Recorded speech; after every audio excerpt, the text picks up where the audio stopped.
Welcome back, everybody. This is Eric and Chad here with Iraq Veteran 8888, and today we've got a long-awaited, long-anticipated, long complained at me for, and long list of emails video, if that makes sense, if what I said even makes sense, called Perfect Pairs. This is a video concept that we've had in our little brains here for such a long time, and trying to figure out all of the perfect pairs. Some of you guys have been going, oh, when's the perfect pairs video? Well, don't panic. Here's the perfect pairs video. So what's a perfect pair, Chad? Well, a perfect pair is namely a rifle that can accept the same magazine as a pistol. That is the ideal perfect pair. That is the real perfect pair. And obviously the same caliber. Obviously the same caliber. So, I mean, but then there's other perfect pairs that we're going to get into later, and this is going to be a long video. Like Eric said, we've been thinking about this for a long time, trying to compile all these guns, which we still don't have all the guns that we really need. We don't. Yeah. Well, the whole perfect pair idea kind of came, at least to us, and Barry. This was one of the early video ideas that Barry and I thought about doing together, and unfortunately we never got to do it. We just could never find the time to get together on it and make it happen. But the original theory for the video came about from like the old Wild West days, when guys would have like a lever action rifle chambered in the same cartridge that a sidearm would have. So to kind of take that concept, I mean, it made ammo supply a lot easier. You wouldn't have to have a special rifle round and then a special pistol round. You would just have the same exact ammunition both in your sidearm and in your rifle. Well, what that allowed for was if you couldn't take a shot with your handgun at a longer range, then you pull out your rifle, and that gives you a longer sight radius, higher velocities typically, and it lets you get that round out there to a much longer range than your sidearm would get you to. So how would we take that concept and turn it into what the new perfect pair would be? Okay, the modern cowboy, so to speak. If a cowboy had to ride out now, not that he would be a cowboy, but if you rode out now into the Wild West, what would you want to do for a perfect pair? Well, in my mind, a perfect pair would be a rifle and a pistol that could take the same magazine and that fired the same cartridge, obviously. And the magazines are interchangeable. So like in the case of this G9 down here, the magwell on this G9 will accept a Glock 26 magazine. It'll accept a Glock 19 magazine. It'll accept a Glock 17 magazine. The 33 rounds, long machine gun mags for the Glock 18. You can put any mag from any Glock in that gun, which makes that gun an ideal pair for any Glock pistol. It is, and I built this gun especially for that purpose, basically just to have something around the house that could take Glock magazines and run 9mm out of. And we were out shooting this thing at 440 yards the other day. Yeah. I had to aim about 30 feet high and a little bit to the left, but I mean, once I found a point of aim, I mean, this thing was delivering the goods. It was. Now, is that to say that a pistol wouldn't deliver the goods too? No, but this is much easier to work with. Certainly much easier with the rifle. So another thing to consider too is that Glocks are the Honda Civic of firearms. I mean, I don't really know any other way to say it. I mean, they're tough, they're reliable, they'll get you from point A to point B, but they are essentially a very simple firearm, and they're rugged. I like Glocks, okay? I have nothing against a Glock handgun. You know, my Gen 3 19s are some of the most go-to-hell guns that I have in terms of running out the door in a bad situation, but having a Glock 19 as a sidearm, and then this little guy sitting behind the seat of your truck or something, then you got something. You got, a backup gun in case your main sidearm goes down. All the ammunition and all the magazines you have on your person or in your vehicle can still be utilized in the other gun. So in the form of a backup gun, in the form of extending the range of the 9mm and a carbine, it just makes sense. This gun is great. It took me a little while to get this thing set up, and I actually just picked up my Griffin Armament Revolution 9 the other day and put it on the tri-lug adapter, and this little setup here is just obscene. It's just stupid.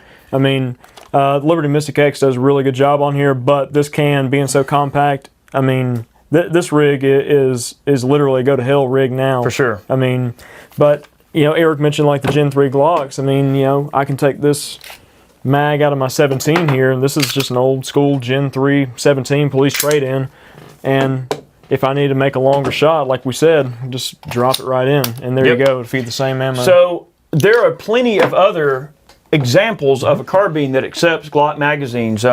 You've got right here a Kel-Tec Sub 2000. This one's had the grip trimmed down a little bit on it, so it will accept a Glock 19 magazine, but it will not accept a Glock 26 magazine. So it's slightly less useful, although barely less useful than the G9, but that's a much lesser expensive option for somebody that wants a carbine that accepts Glock magazines.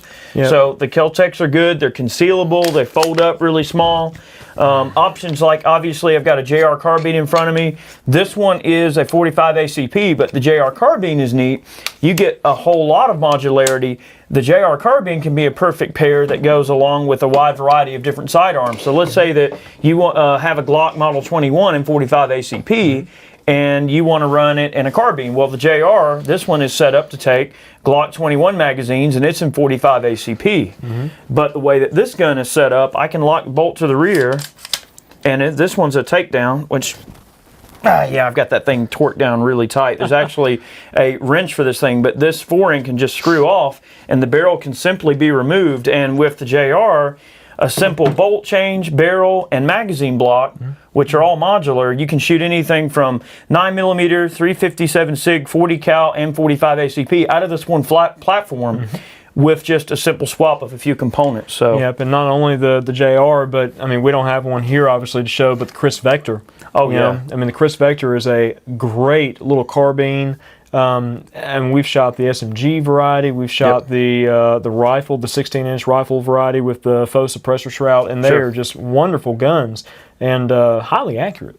They are, and you know, you could, so say if you're a Glock Model 21 kind of guy and you want a backup gun for your Model 21, you can run a 45 ACP Chris Vector, or let's say you're a Glock 19 kind of guy like I am, and of course, who doesn't have some of the 33-round magazines laying around? The Vector and the Glock go hand in hand together. Also, guns like the Tresna carbine.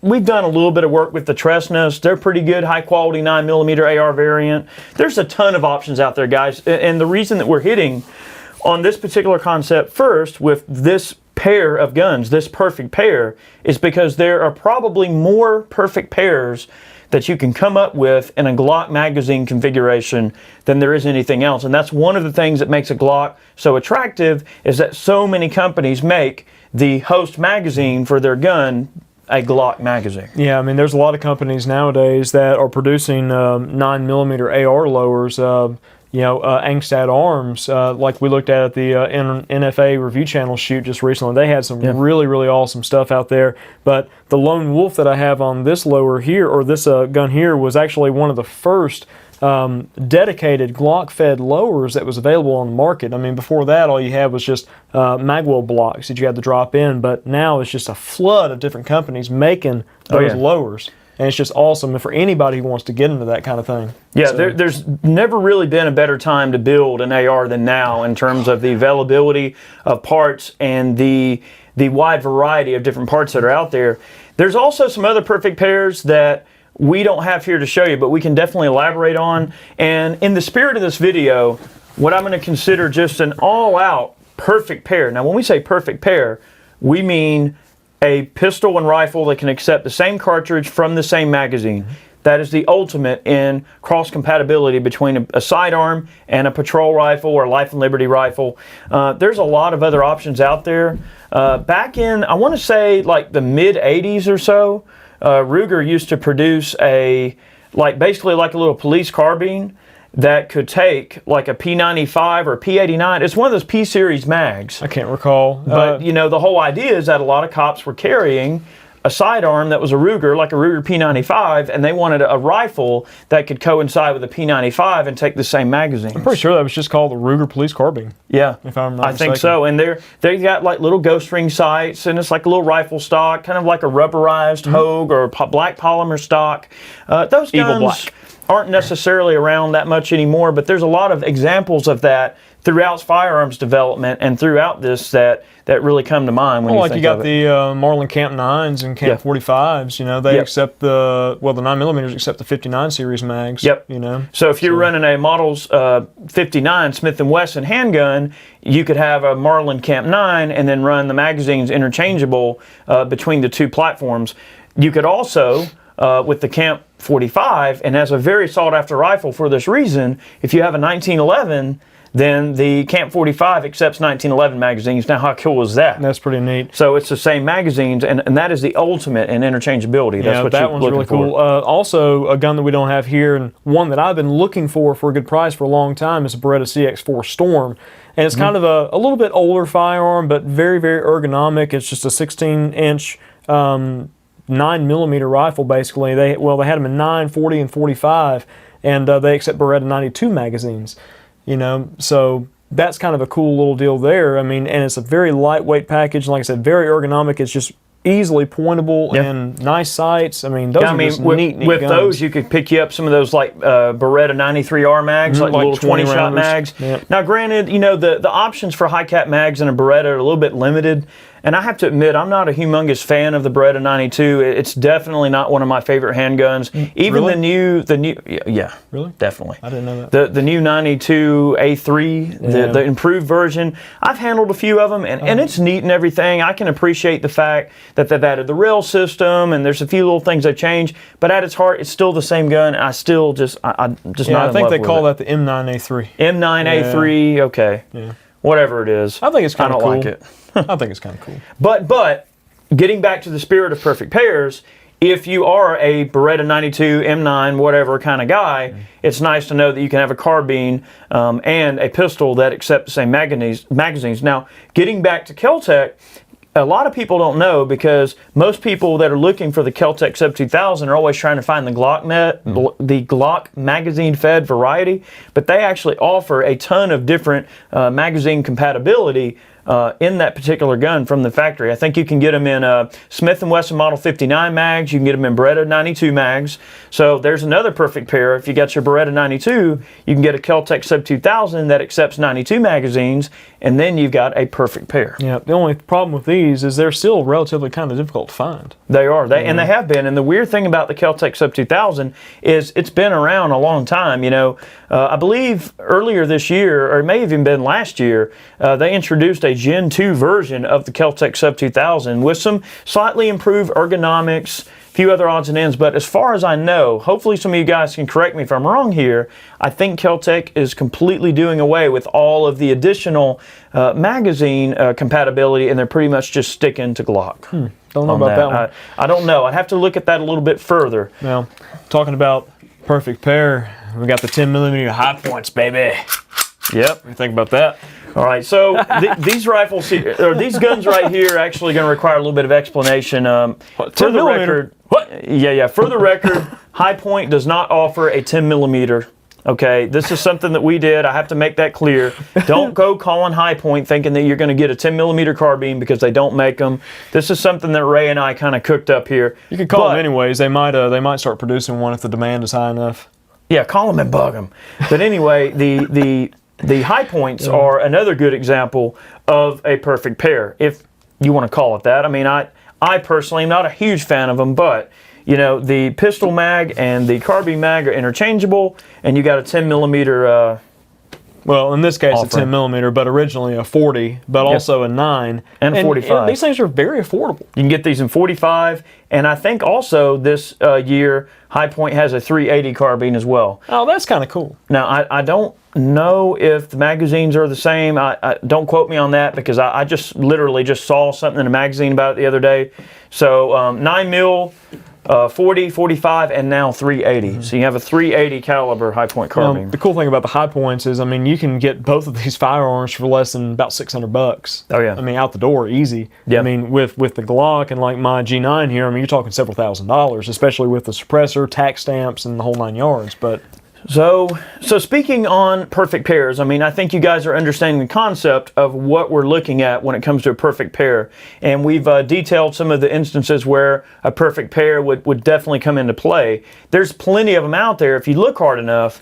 I'm sure we're missing some. We're missing some always, but where would a perfect pair necessarily start to divulge from the spirit of that idea, and get into just uniform arming of you and your friends? Let's say that, okay, you're going camping together, and let's say you want to pack an AR pistol in your backpack or whatever, and let's just say 10 of your friends are going camping together or something, and it'd probably be smart and prudent for you guys to all have a gun that can share the same magazines and ultimately some of the same parts and everything like that. So that's where the ARs come into play.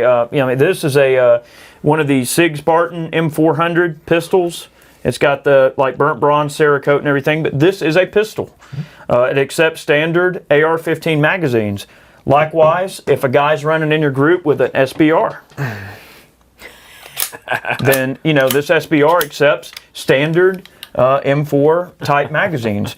Two very different guns. This is a handgun under the law. This is a short-barreled rifle under the law. Yep. Or let's say you have just a regular full-sized AR. Yep. It also accepts AR-15 magazines. Yeah. Now, one of the things with the SBRs and the pistols, with an SBR, you have to file a special form to actually travel across state lines. So if you're wanting to travel with that particular firearm, you got to make sure that form is filed to be in compliance. With a pistol, it transfers over state lines just like a regular handgun does, because it is considered a handgun. But having basically a rifle, an SBR, and a pistol laying around, you've got all the bases covered. I mean, that's kind of like and they all accept the same ammo and magazines. And if you have, say, a rifle, a perfect pair to me with an AR would be a rifle and a pistol. I mean, if you didn't want to get in the NFA game, that way you could have some short-barreled uppers laying around to play around, and you don't have to worry about any legalities with tax stamps or travel or, laws in your jurisdiction, or people like a chief law enforcement officer that may not be very prudent to NFA ownership in your area. I mean, that's my thing on it. Another good example is, let's say you have this rifle he just had here with the suppressor and the kind of longer range optic, set up for more like 500-600 yard work and precision work and things like that. Say you have something like that on standby in your car. And obviously you're not going to walk around with that, but I like the idea of a truck gun, and I think a lot of these perfect pairs really bleed into the idea of a truck gun quite well, because what if I'm bumming around on the farm and I'm rolling around on the tractor or on a four-wheeler or going around doing my thing, and I might have this bumping around with a mag in it in case I see a critter pop out and I need to shoot, or in case I run, you're monitoring like the perimeter of your property, and you're checking the fence line, and some meth head tries to do something to you, and you want to have a way to defend yourself while you're out on the go, but then also have a longer range option in your vehicle and to have the magazine interchangeability. That to me is very smart. Oh, you could get into just having a regular sidearm and then having either a shotgun or like a more powerful rifle in your vehicle, like a patrol rifle, like an AR, or even like something like a 308.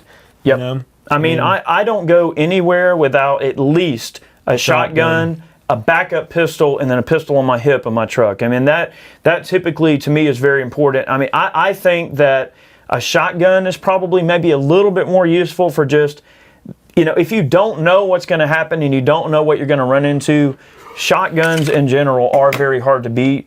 That's slightly out of the context of this video. What we are going to do, I think we've covered most of the truly perfect pairs.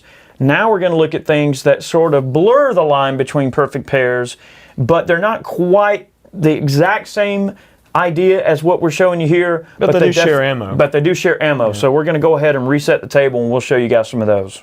All right, so depending on how perfect of a pair you really want to get, obviously before we talked about magazine interchangeability, but some guns aren't really designed to use removable magazines, and then some guns that have removable magazines might not be compatible with their parent gun, but they might be in the same caliber. So this part might get a little confusing, but we're going to try to make it simple.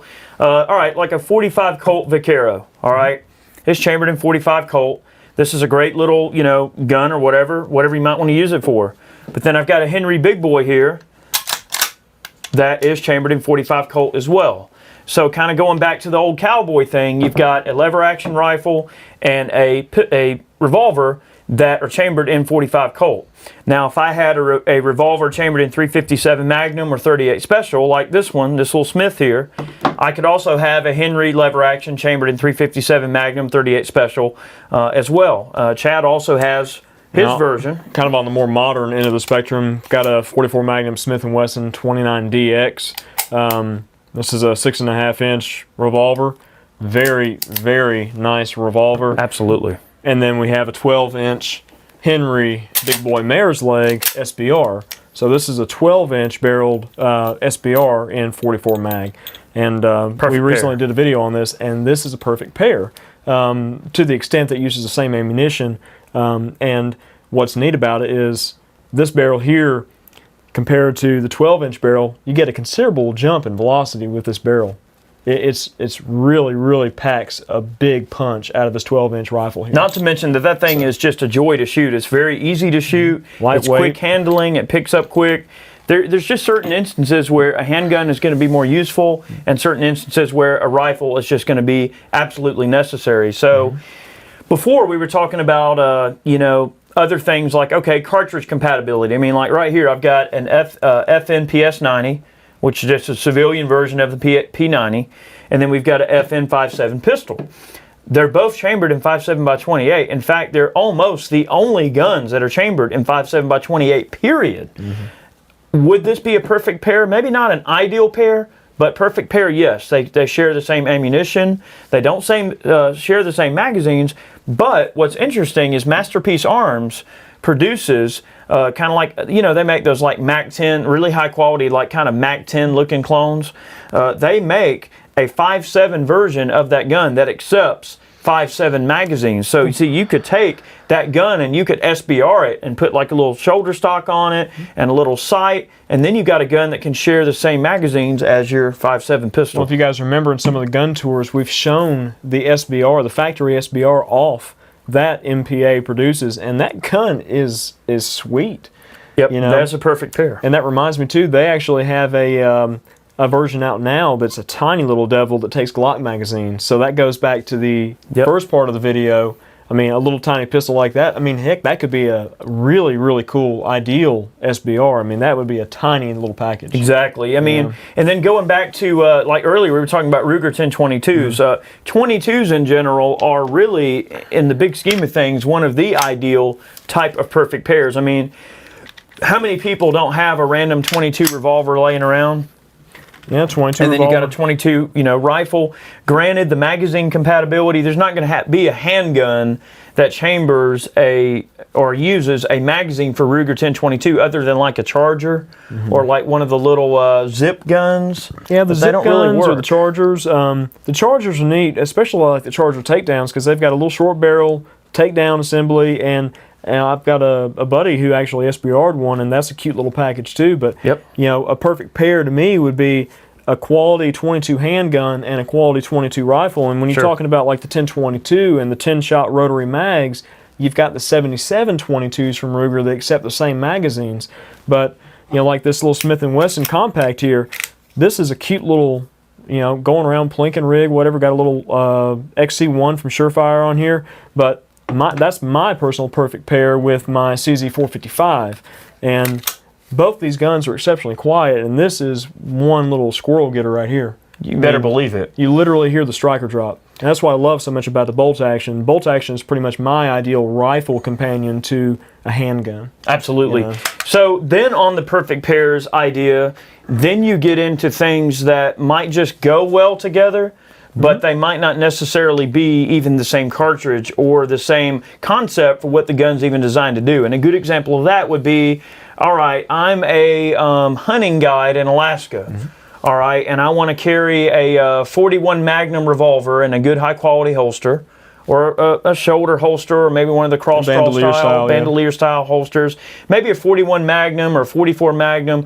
whatever revolver I'm going to carry, and then maybe I want to carry like a Marlin guide gun in 45-70, or Henry, all-weather, one of the new all-weather Henrys in 45-70, or maybe I want to run a pistol grip Mossberg 500 all-weather with buckshot or birdshot. A lot of the guys up in Alaska use those to scare away bears. They won't physically shoot the bear with the shotgun, but the noise of the shotgun scares the bears away, and they're good to go. So it depends on what trouble you might be getting into and what particular guns you might want to bring with you. I was looking for your 10 gauge.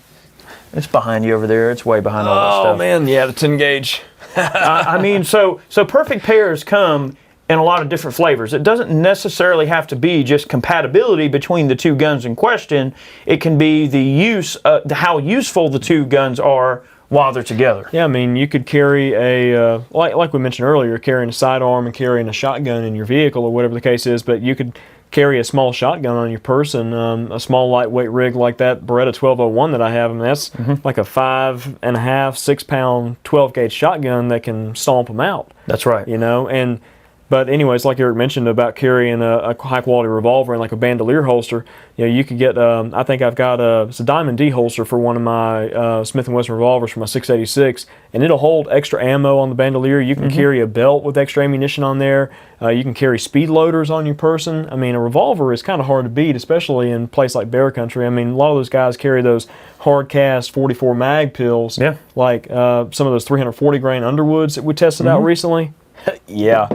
So then sometimes perfect pairs can just be useful too, and they may not necessarily have to share a common bond. Earlier we were talking about all the different 9mm out there. Say you have a little 9mm rifle that you just love, but say you're not a handgun kind of guy. Say you want a revolver. Well, you can get a 9mm revolver. This little 986 right here is a Pro Series 9mm revolver. Now granted, it does have to have special moon clips in order to work properly, but this may not be for everybody, but if there are options for 9mm in a revolver, and likewise, something else that we may not have hinted on earlier, this is another sort of imperfect but almost perfect pair. Say you love your M1 carbine and you have like a new reproduction M1 carbine and you just love 30 cal and you always wanted a handgun that could fire 30 cal, well, like one of the older AMTs. Yeah, the auto mags. The auto mags that take 30 carbine, and then some of the Ruger Blackhawks, right? They've got the single actions that are 30 carbine. I mean,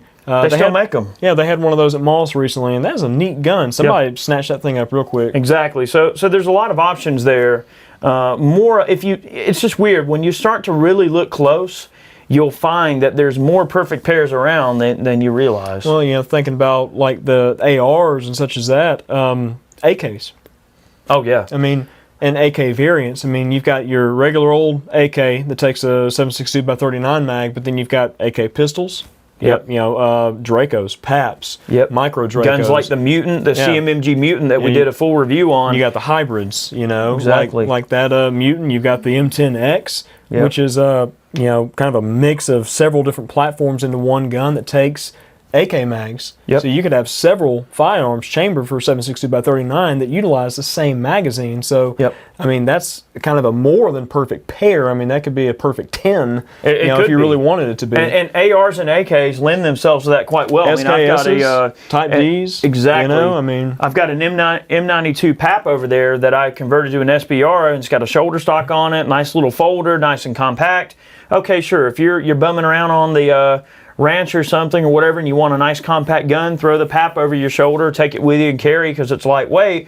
You might leave the M10X or the CMMG Mutant in the truck with a nice long-range optic. You might want a little Coyote gun. Yep, and perfect pair of CZ527. Oh, I know. Yeah, that's what I was going to say. Some people might just want a perfect pair as far as caliber is concerned. They might want a good, high-quality semi-automatic rifle that uses 7.62 by 39, but then they might want a nice bolt-action rifle that they could shoot more accurately and maybe take shots at longer range and be a good hunting platform for like soft points or whatever the case is. Like that 527, I mean, that is a darn accurate gun. Yep. It's and it takes 7.62 by 39. I mean, guys, there's a lot of the older Ruger bolt actions laying around, like the M77 Mark IIs, that are chambered in 223, that are chambered in 7.62 by 39, that are chambered in cartridges like 308. We could even go off on an entirely different tangent talking about perfect pairs in terms of shooters.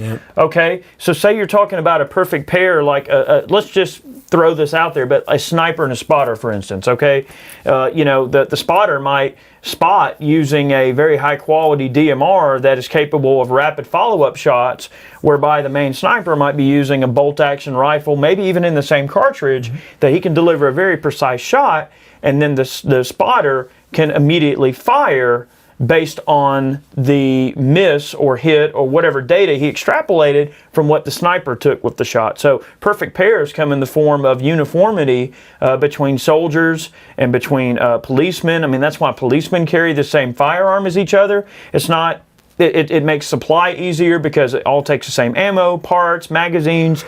So from a standpoint of consistency and making it that way between your friends, and let's just say whether it's you and your friends on your neighborhood watch that all want to be armed the same or something, or the local police force who wants to make sure that they don't have to stock a million different types of parts. It just makes it easier when you keep things similar. It makes sense. I mean, like the perfect pairs with magazine compatibility, you only have to have, 10 or so magazines to go between 2 or more firearms. Right. So you've got all that magazine compatibility, so you don't have to worry about spending that extra money on more components to operate those firearms. Yep, and that's also saving you a lot of money in the long run too. I mean, one of the things, like, Chad picked up one of these Smith & Wesson M&P compacts here, the little 22, to use as a suppressor host. And I got looking at different suppressor hosts, and I was kind of set on like the Walther PPQ 22 because I really like the PPQ. It's one of my favorite guns.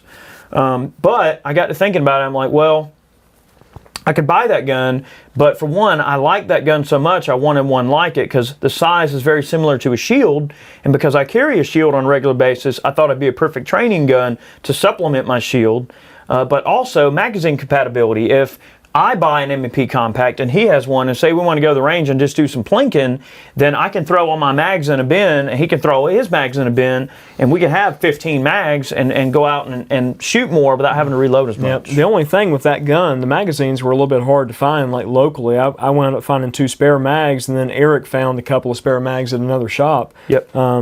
But these are great little guns, there's no doubt about it. They certainly are. I mean, they're very hard to beat. I'm actually looking over there. I thought that I bought 2 of them. I think I did. You did. I bought 2 because I liked them so much. I wanted Brandy to have a dedicated gun of her own as well. You know how when you come home with a cool gun, Brandy has to have one too. Yep. You got to buy things in perfect pairs. In perfect pairs. Yeah, there's the his and hers. Yeah, there's the his and hers perfect pairs. We didn't even consider that. Yeah, there's always the his and hers perfect pairs. So well, say you didn't. You didn't even mention that the SIG the SIG pistol earlier was Brandy's, and she has the matching 1911. Yeah. So she's got the Spartan 1911 and the AR pistol. So yeah. I mean, that could be that's her perfect pair, maybe. All right, so I think you all get the concept here of what we're getting at. So we're going to reset the bench here, and we're going to show you, we're going further down the rabbit hole, and we're going to show you things that will never be a perfect pair because of the way that they're designed and the limited interchangeability of magazines. They could be a perfect pair in the sense that they accept the same caliber like we talked about here, but they just don't lend themselves well to it. But one thing I want to mention real quick too, we've been getting into suppressors and all too, and if you're looking at getting like a couple of suppressors or whatever, you could have a perfect pair of suppressors.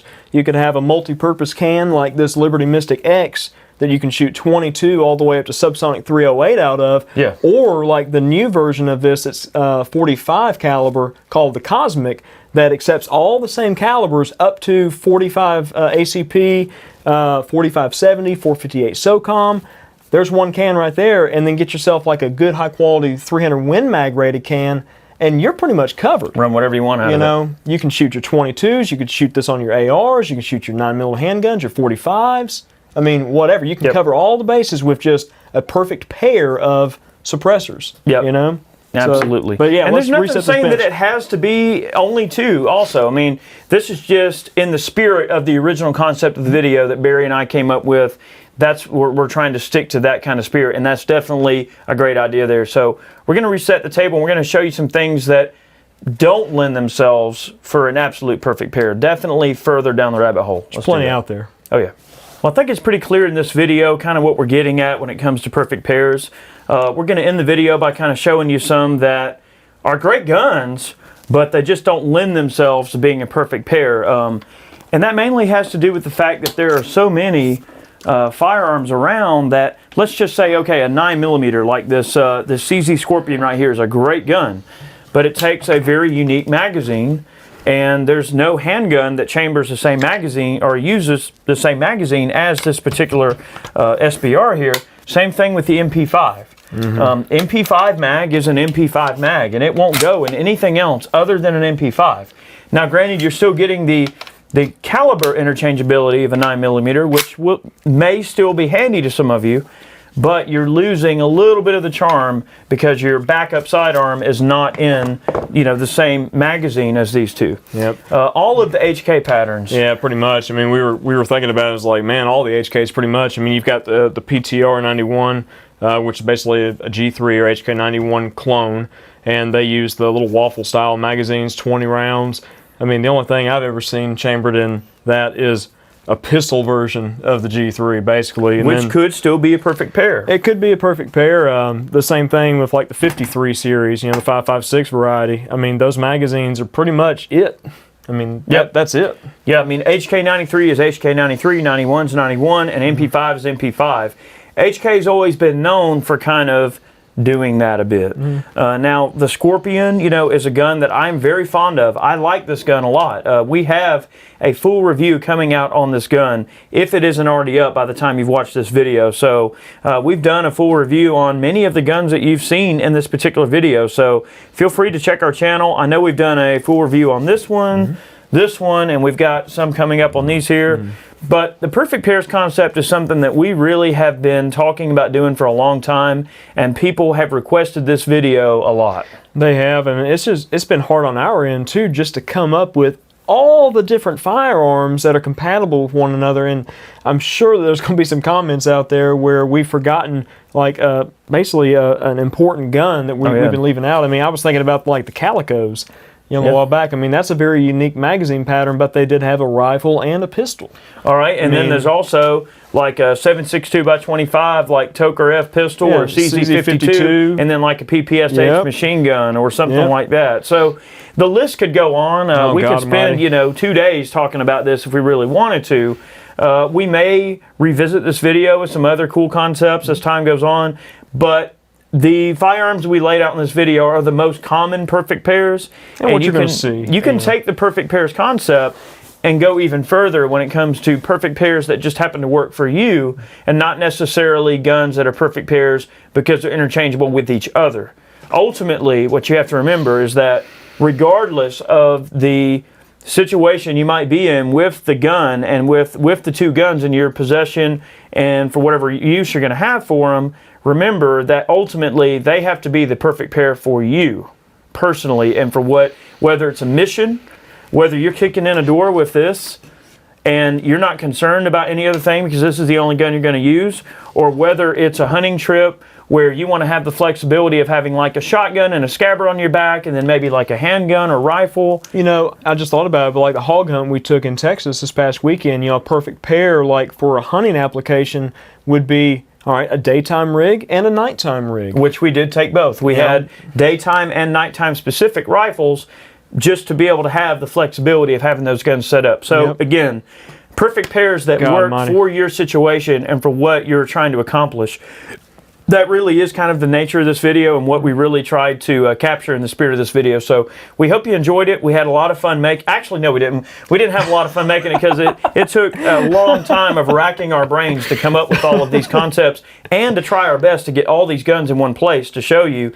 Which we still didn't do. And we still didn't do. So it really did take a lot of effort to put this video together, but we really hope you enjoyed it. And we did have a good time making it because I always like to accept the challenge of putting together these types of videos. So I'm going to leave you with a cliffhanger. There was another video concept that we were going to do called Assassin's Choice. I'm not going to really elaborate on it too much, but some of you guys have been watching the channel for a while, probably remember it.